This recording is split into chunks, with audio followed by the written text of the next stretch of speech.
Trees add beauty and shade to our homes, but they can also bring unexpected challenges. Over time, trees can develop hidden issues like root rot, insect infestations, or damage from storms that might cause them to fall.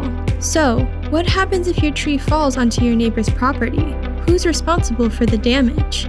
If a healthy tree falls due to an act of nature, like a storm, your neighbor's insurance will likely cover it. But if the tree was diseased and neglected, the responsibility could fall on you.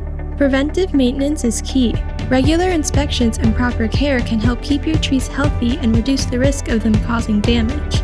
And when it comes to insurance, it's essential to know what's covered. Whether it's a tree falling on your home, car, or fence, the right insurance can help you manage the aftermath. Don't wait until it's too late. Protect your home and your peace of mind by understanding your responsibilities when it comes to maintaining your trees.